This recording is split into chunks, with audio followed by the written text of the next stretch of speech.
Driving a Series Land Rover is an experience like no other, and for many it is where the love for these legends is cemented. But you can fall out of love just like that.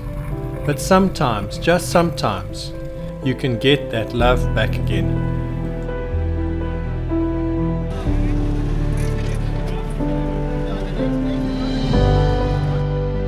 Hi, I'm Alan. Welcome to the Overland Legend.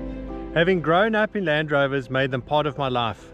For almost 20 years I drove Series Land Rovers, but eventually we fell out of love, as I was lured by the newer Defender and later Discovery. It's still a Land Rover, I told myself. It was just going to be faster and more comfortable to drive. It was bliss driving my dream car, a Defender 90 and later a Discovery 3. I was as happy as could be, not to be missing the old, loud, noisy, smelly, leaky Series Landys that I'd grown up in. But all that changed on one crisp winter morning that set me on a new but not so unfamiliar path.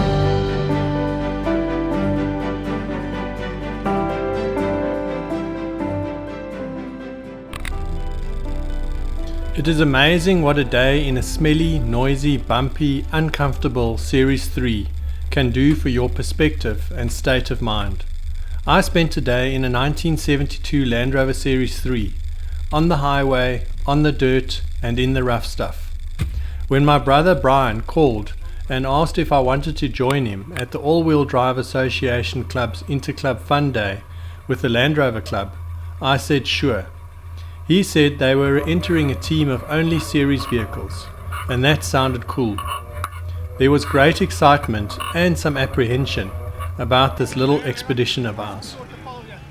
Brian had borrowed his old Series 3 short wheelbase that he had rebuilt 25 years ago and since sold it to a friend. Besides having some fun, our goals for the day were to make it there without breaking down, complete the course and then make it home without breaking down. Let's just say we did not achieve all of our goals that day. The trip there was a bit slow, bumpy, noisy and smelly, thanks to the usual petrol fumes. In other words, it was magnificent. Good average of 85 kilometers an hour and problem free. Brilliant. We took pride in the fact that we were virtually driving a classic car, and so these experiences were priceless. As we arrived, it was easy to find our start queue. It was the one with the coolest looking vehicles, all older than ourselves, mostly Series 1s. It was great catching up with some of the other members, who I had not seen for more than 10 years. But there they were, still in Landys. Fancy that. These classic Land Rovers drew mixed reactions from the rest of the participants and spectators.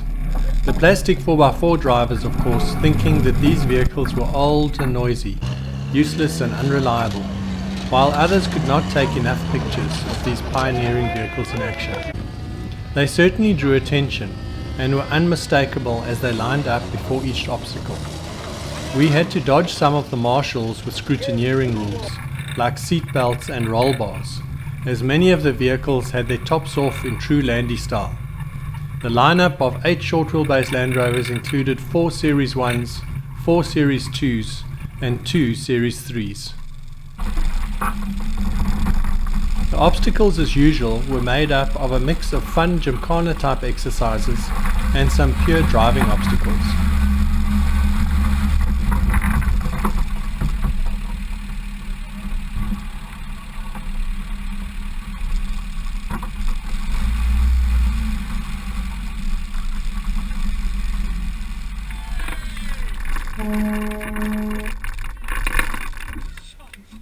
First obstacle was a fairly rough route.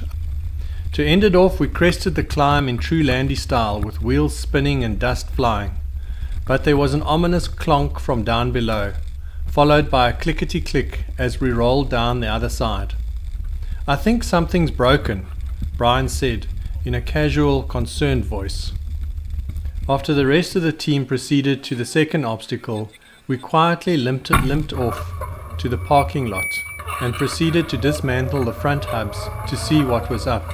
And some further diagnosis, we realized that the front diff had gone. After 40 years of abuse, it was probably understandable. So we got the vehicle mobile after removing the drive shaft and joined the team again on obstacle 3 in two-wheel drive. This was going to be interesting. It's quite surprising what you can do in a two-wheel drive. At the end of the day, we had missed out 3 obstacles and abandoned 1, but completed 6 out of 10 in total. Not bad for a two-wheel drive Landy.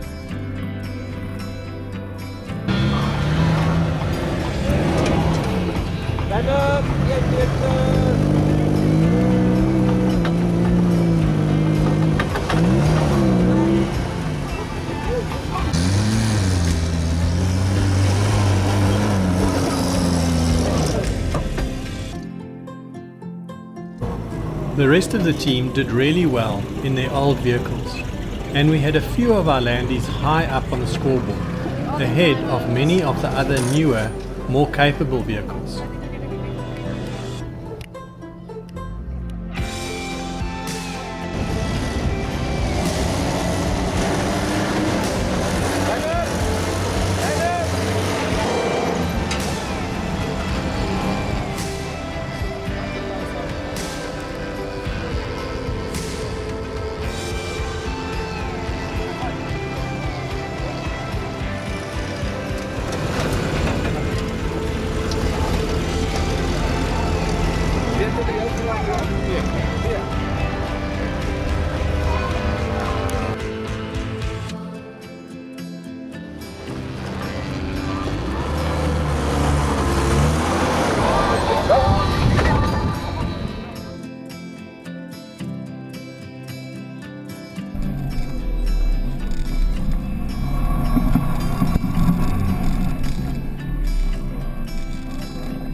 So what was the secret to doing so well? A combination of factors really. Firstly, we had some skilled and capable drivers who knew how to drive their vehicles. Secondly, these older Landys had short bodies, good articulation and great visibility. Then lastly, their relatively narrow tracks and taking some good lines meant that they made it over the most difficult obstacles.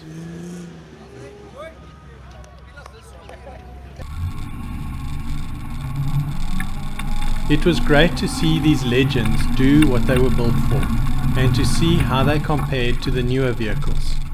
The most fun though was within our own team, as everyone was fairly evenly matched, in mostly standard vehicles, leaving the skill of the driver as the only variable.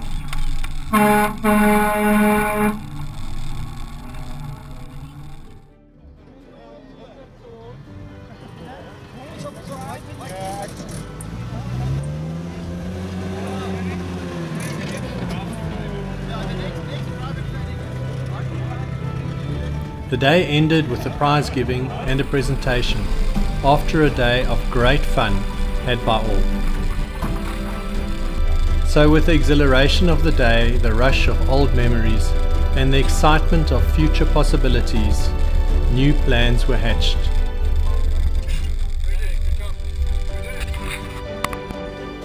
That Series 1 107 restoration project that had been lying forgotten under the tree at home for the last 10 years was about to be transformed. And that's how the fire was reignited in my love for Series Land Rovers. And eventually I did get that 107 out, and I'm well on my way to restoring it. And you can follow that story in my Restoring a Legend series on my channel. So thanks again for watching, and I hope you enjoyed this episode. and you can look forward to many more exciting episodes of everything about building and overlanding Land Rovers.